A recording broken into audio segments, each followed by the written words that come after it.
Olá, cursista, tudo bem? Chegamos à nossa última semana de estudos.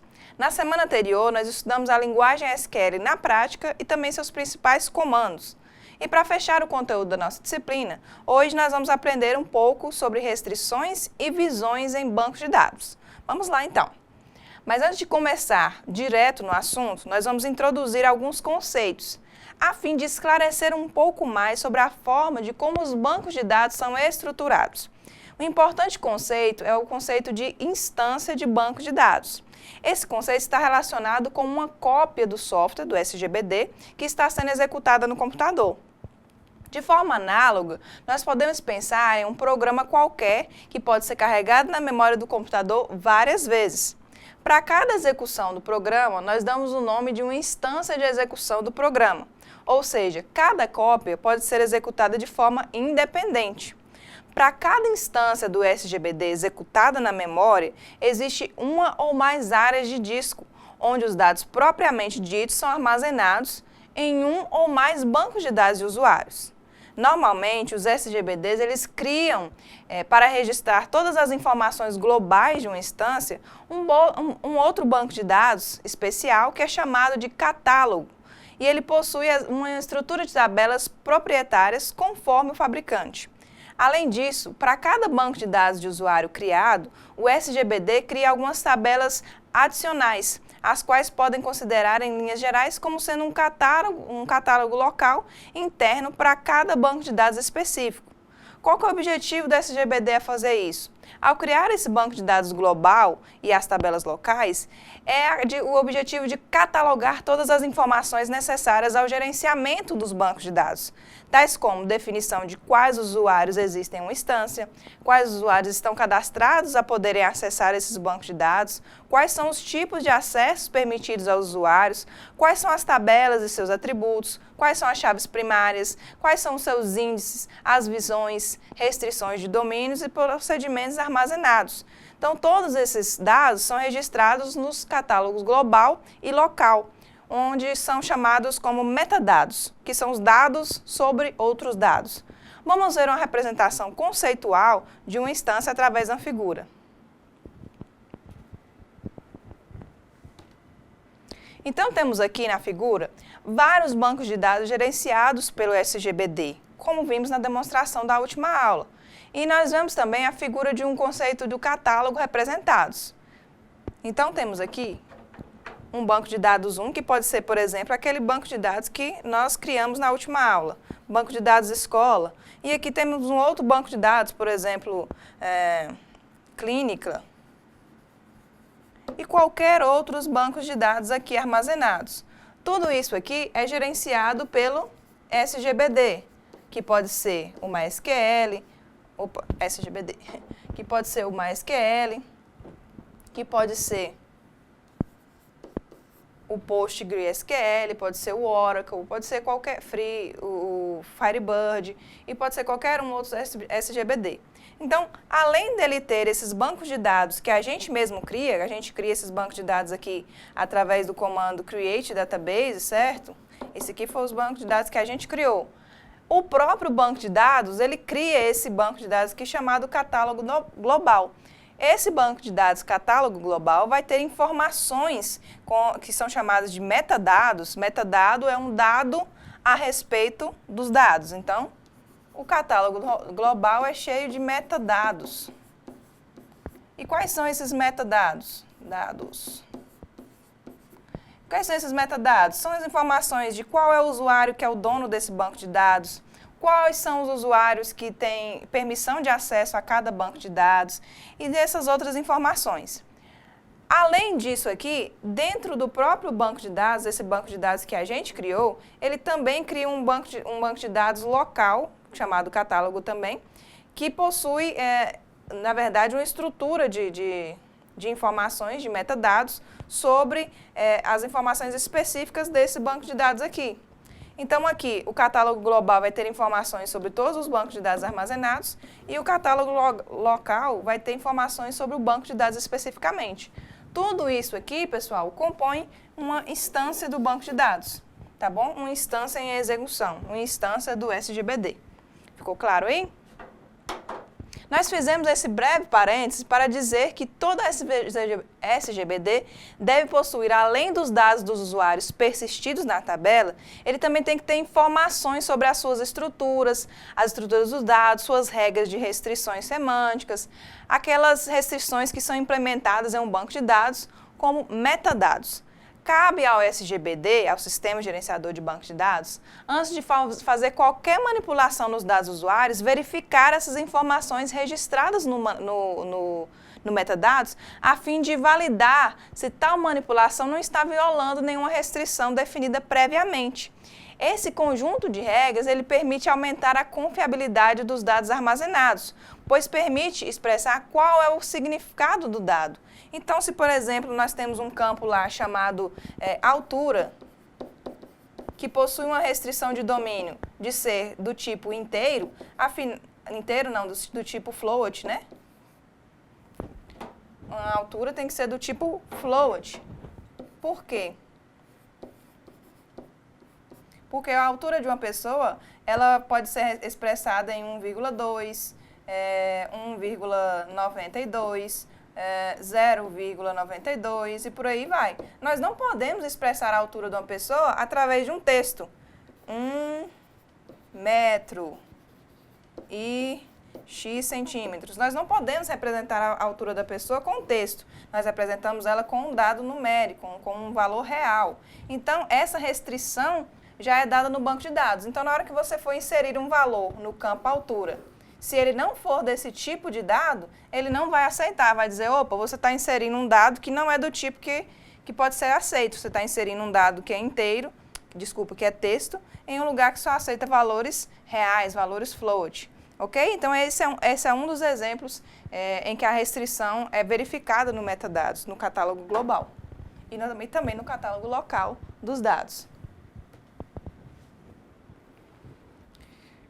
Como vimos, normalmente, uma instância de um SGBD mantém parte das informações do catálogo em tabelas específicas de um banco de dados de uso global, complementadas por informações que são pertinentes a cada banco de dados existente. Então, temos o banco de dados catálogo global e também as informações locais de cada banco específico.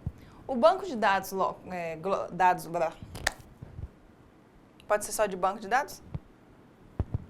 O banco de dados global, ou Master Catalog, ele é criado automaticamente no momento em que se cria uma nova instância do SGBD. Então, é o próprio SGBD que faz a criação desse banco. Ele contém as informações de uso compartilhado para todos os bancos. Então, aqueles exemplos que a gente deu, o banco escola, o banco clínica, qualquer banco que você criar. Enquanto que as demais informações necessárias são armazenadas em tabelas específicas, criadas no instante da criação de cada banco de dados de usuário. Essas informações dizem respeito exclusivamente a um único banco de dados. As restrições que estamos discutindo, elas ficam armazenadas dentro das tabelas do catálogo do SGBD. Essas restrições são criadas para garantir a integridade dos dados. Devemos entender integridade nesse contexto no sentido amplo de consistência de dados. Lembramos o exemplo da altura citado anteriormente. Basicamente, existem dois tipos de integridade em um banco de dados. E é através do catálogo que a gente deixa elas especificadas para que o banco sempre mantenha elas no banco de dados.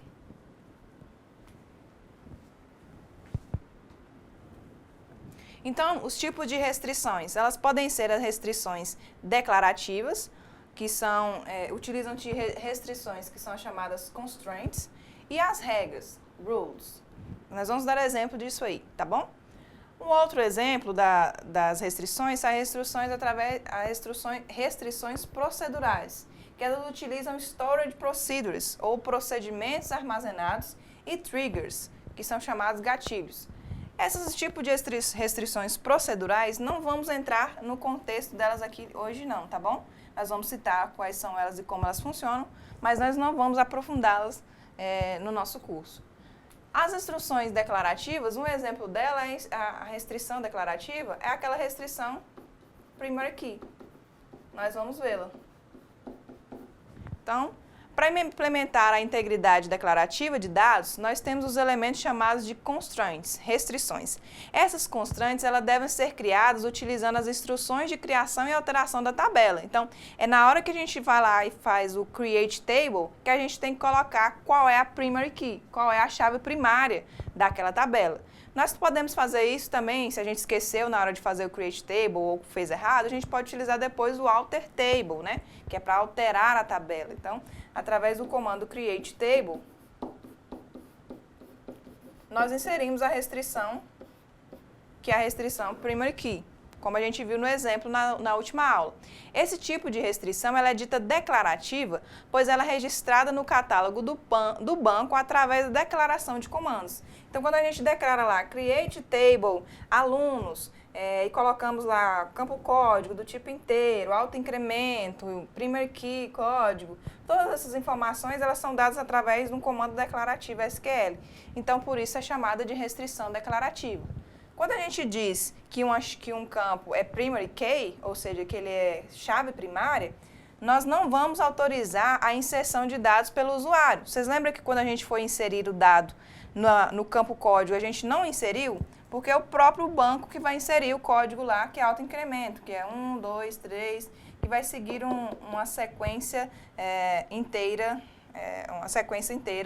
para preencher aquele campo, ok? Então, a gente não pode inserir dados naquele dado. Isso é um tipo de restrição, porque senão eu poderia inserir lá um usuário e colocar um código qualquer que estaria fora da sequência e não poderia identificar corretamente o usuário. Então, esse é um tipo de restrição.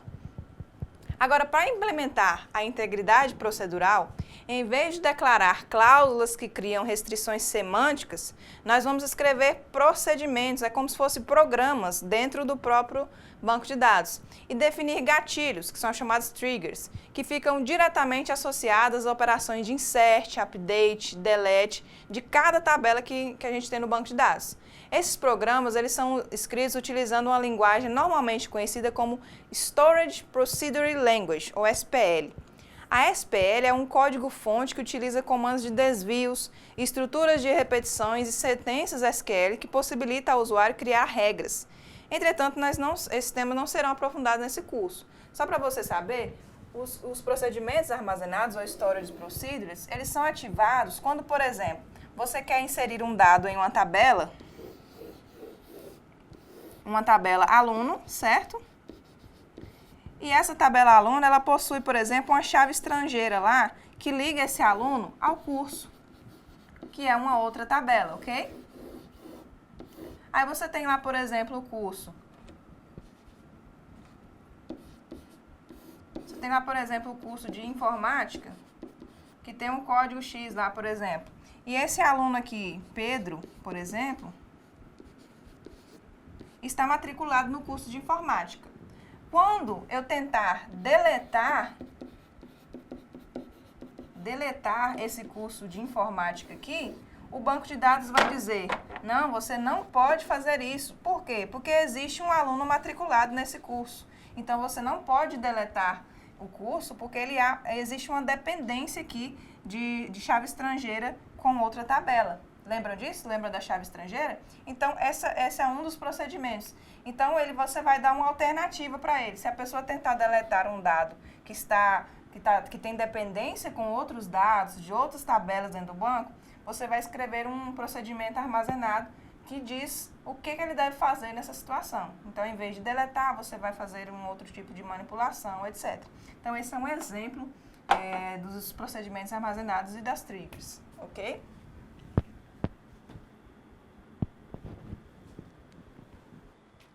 Então, aqui nós temos uma tabela que possui alguns exemplos das restrições existentes. Essa tabela pode ser encontrada no nosso livro didático. A restrição default, para que ela serve? Ela indica um valor padrão para um atributo, quando o mesmo não for especificado de forma explícita no comando insert. Então, exemplo, se a tabela, por exemplo, o item NF, que é um item de nota fiscal, possui um atributo chamado valor do desconto, que é um decimal 7.2, defull. Ou seja, ao inserir uma nova linha, se o valor do desconto for omitido, ou seja, se a pessoa não colocar lá insert, valor e colocar values, colocar esse valor do desconto explícito, ele então vai utilizar a constraint defull e o valor atribuído será um valor igual a 0 automaticamente na linha inserida. Então aqui, o valor do desconto é defull 0. Se a pessoa não especificar que existe algum desconto, ele sempre vai ser 0. Então essa é uma restrição. É uma constante chamada defull. É você definir um valor específico caso nenhum valor seja dado a esse atributo. Um outro tipo de restrição é a restrição check. Ela permite criar uma regra para o preenchimento de um atributo qualquer em uma tabela. Na regra, nós podemos utilizar valores de outros atributos da mesma tabela para fazer a validação dos dados. Por exemplo, se essa tabela item NF, item nota fiscal, possui os campos valor da venda e valor desconto, uma possível restrição que se aplica é que o valor desconto tem que ser menor que o valor da venda. Então, quando a pessoa for inserir, dar um insert nessa tabela item nota fiscal, ele vai fazer um check, ou seja, uma conferência, uma checagem se o valor do desconto é menor do que o da venda. Então, essa é uma restrição. Perceba, pessoal, que todas essas restrições devem ser criadas e pensadas na criação da estrutura do banco de dados.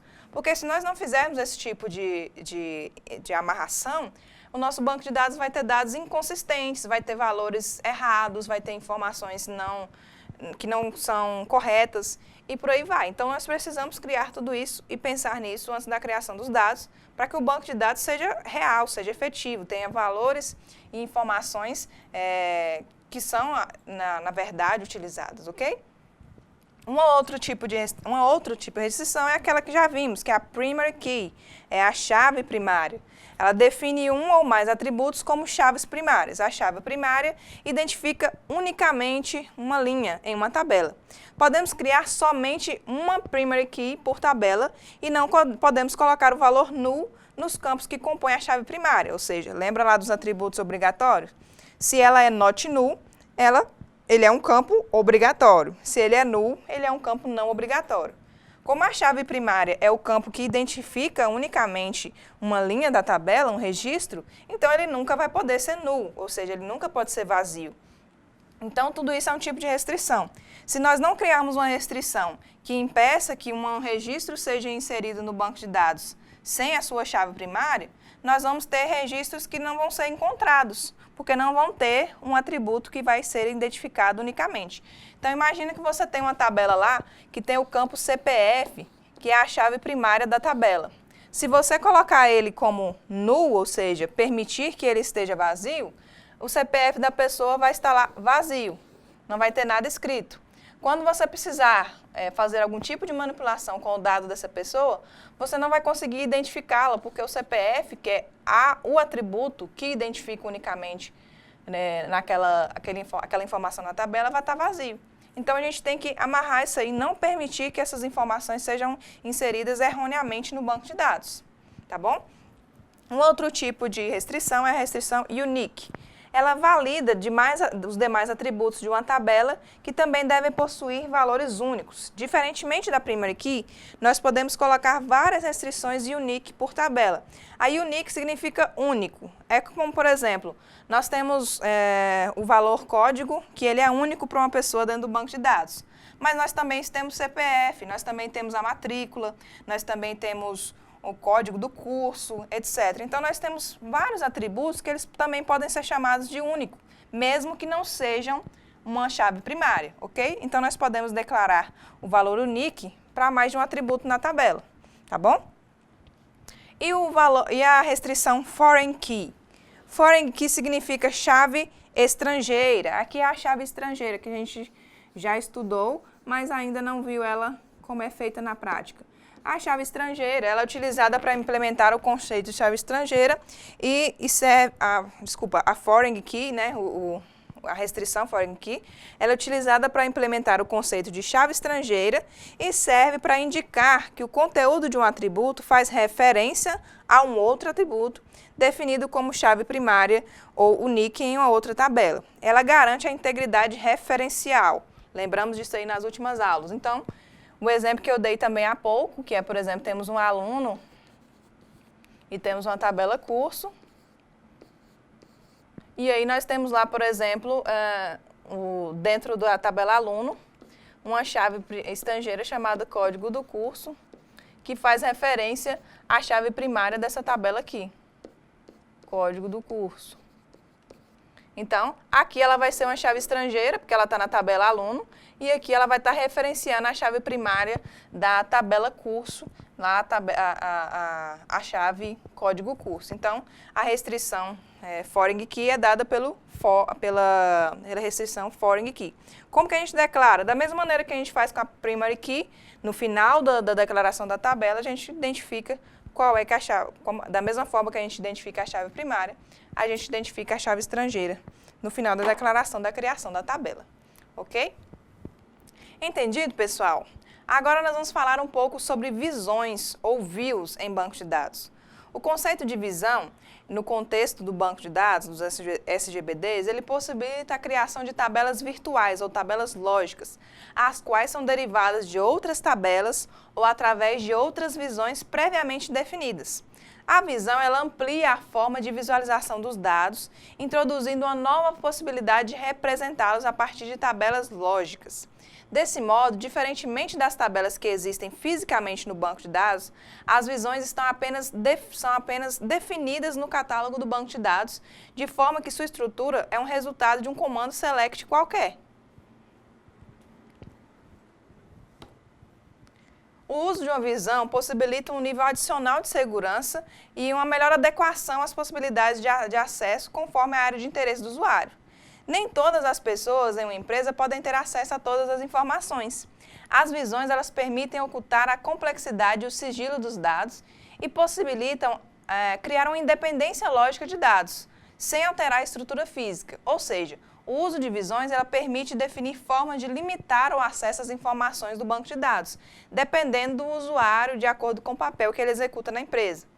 A visão ela possibilita criar novas tabelas lógicas, restringindo ou agrupando informações de forma a atender às diversas necessidades do usuário. Por exemplo, uma tabela funcionário com todos os dados cadastrais dos funcionários, incluindo o salário. É de se esperar, nesse caso, que o salário, dentre outros dados, é de uso restrito da área do pessoal de RH, de pessoal.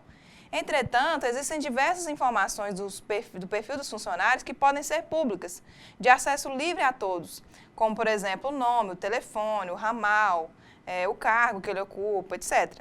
Essa demanda de acesso público em parte dos dados de uma tabela física poderia ser resolvida com a criação de uma visão de nome de ramal. Então, aqui, por exemplo, no nosso exemplo da imagem, nós temos aqui o nível externo, em que nós temos a criação de visão externa. E é um mapeamento conceitual externo. Não se preocupe muito com esse tipo de explicação aqui, porque é só uma explicação mais geral.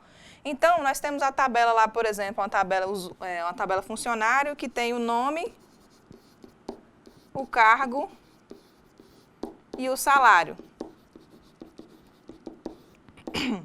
Essa tabela tem todos esses dados, porém, nós não queremos exibir esses dados para todas as pessoas que vão ter acesso ao banco. Então, a gente cria o quê? Uma visão. Uma visão ela é como se fosse uma consulta SQL específica armazenada. Então, por exemplo, eu quero uma consulta que mostre apenas o nome e o cargo do funcionário. Então, eu vou colocar, vou fazer uma Create View.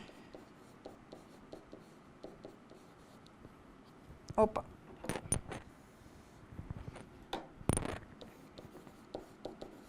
Create View. E nessa view eu vou inserir um select que especifique essas informações. Então, select nome,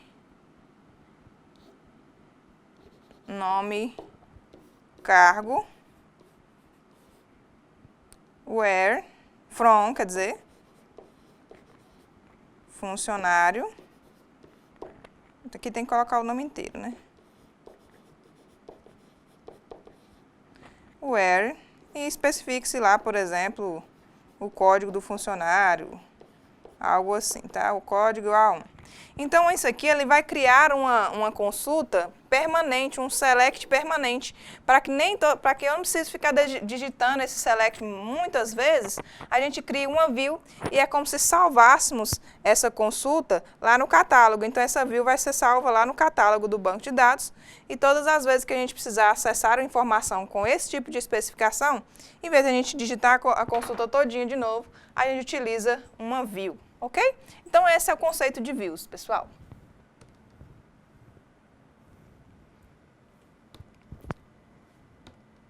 Agora vamos falar um pouco de esquema. O que é um esquema de um banco de dados? Um esquema na SQL permite agrupar tabelas, visões, dentre outros elementos do banco de dados que têm características de uso comuns. Para exemplificar, considere um banco de dados corporativo onde existem centenas ou até milhares de tabelas para atender às diversas áreas de negócio, por exemplo, vendas, compras, contabilidade, etc. Nós podemos subdividir o sistema corporativo em uma série de subsistemas específicos, um para cada área de negócio da empresa. Para armazenar os dados em cada subsistema, poderão existir tabelas específicas desse subsistema e tabelas gerais que podem ser acessadas por mais de um subsistema. Ou seja, é como se o banco de dados ele fosse um conjunto de vários subsistemas, vários subbancos de dados, que trabalham com tabelas específicas, mas compartilhadas. O conceito de esquema ele possibilita representarmos os diferentes subconjuntos, atribuindo um nome a cada um deles. Isso facilita tratar de forma agrupada dos elementos que compõem o banco de dados. Enfim, o esquema ele é um agrupamento lógico de objetos no banco de dados relacionados. Um esquema na SQL ele é identificado por um nome e um identificador de autorização para indicar ao usuário que criou esse esquema. Cada usuário tem um esquema padrão, que é o seu próprio nome de login. Um usuário só pode criar objetos em seu próprio esquema, a não ser que ele tenha privilégios adequados para criar em outros esquemas. Então, aqui nós temos um exemplo de vários esquemas no banco de dados, mas aqui é um banco de dados só. Então, o banco de dados, por exemplo, é empresa. No banco de dados empresa, nós temos a tabela funcionário, temos tabela RH, tabela vendas, vários tipos de tabela, nota fiscal, entre outros tipos. Mas aqui a gente agrupou eles em esquema. Por exemplo, esquema 1, tabelas relacionadas a vendas. E aqui, as tabelas que estão relacionadas às vendas. Esquema 2, RH, e aqui todas as tabelas que são relacionadas a esse assunto. E assim por diante. Eles não deixam de fazer parte do mesmo banco de dados, apenas são agrupados de forma lógica, tá? É um agrupamento conceitual para poder visualizar melhor, enxergar melhor o banco de dados. Então, esse é o conceito de esquema em banco de dados. Um outro conceito que vemos é o de restrição de domínio. O conceito de restrição de domínio está associado à capacidade de incorporar no banco de dados um conhecimento semântico que delimita os valores válidos possíveis de que um determinado atributo pode ter. Na própria definição de um atributo, ele recebe um nome e um tipo de dado. Ao definirmos o tipo, automaticamente nós criamos uma restrição de domínio. Tipo de dado inteiro só vai receber números inteiros. Isso ocorre porque um atributo definido como inteiro não vai aceitar nem números, nem letras, nem números fracionários, no caso. Um atributo definido, por exemplo, como char, tamanho 10, ele não pode armazenar uma sequência de caracteres com mais de 10 bits. Ou seja, se eu colocar lá 11 dados, 11 caracteres, ele já não vai aceitar, porque o tamanho é limitado ao tamanho 10. Isso é uma restrição de domínio. Entretanto, a restrição de domínio ela vai além da definição do tipo. É possível também delimitar dentro de um conjunto de valores válidos de um tipo, um subconjunto ainda mais restrito. Esse tipo de restrição ele é bastante interessante no armazenamento persistente, no armazenamento de dados efetivos, porque ele elimina a possibilidade de armazenar um valor para um atributo que não seja um valor válido. Por exemplo, ao definirmos um atributo para armazenar o sexo de uma pessoa, nós definimos o tipo char tamanho 1. Aí a gente vai e delimita os valores como apenas M para masculino e F para feminino. Dessa forma, qualquer tentativa de inserir um dado ou alterar um valor desse dado fora dessas informações, desses valores válidos, que é M e F, o banco de dados já não vai permitir, ele não vai realizar esse tipo de alteração.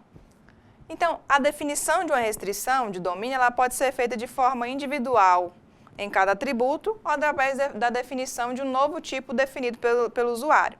Então, essa restrição de dados ela é feita justamente para que não seja inserido um dado fora daquela quantidade ali que nós colocamos. Então, se o sexo é só M ou F, não tem como colocar lá o sexo como G. Então, é uma forma de especificar e restringir os valores de dados. Dessa forma, a gente garante que os dados eles sejam verdadeiros, eles não aceitem informações inadequadas, informações que não sejam corretas, ok? Bom, pessoal, no decorrer desse curso, nós estudamos os conceitos de bancos de dados, estudamos o conceito de entidades, atributos, relacionamentos, o modelo entidade-relacionamento, o diagrama entidade-relacionamento. Nós estudamos também sobre os sistemas gerenciadores de bancos de dados, os tipos de dados que eles aceitam, quais são os sistemas mais conhecidos. Também estudamos a Structured Query Language, que é a SQL, né, a linguagem de consulta de dados. Também estudamos restrições, visões e esquemas. Então, todo esse conteúdo foi visto no nosso curso e nossa aula de hoje vai chegando ao fim. Foi um prazer imenso estar com vocês nessa disciplina. Espero que o conhecimento adquirido seja aplicado na prática na sua vida profissional de forma efetiva e eficiente. Então, fica aqui um grande abraço e até mais.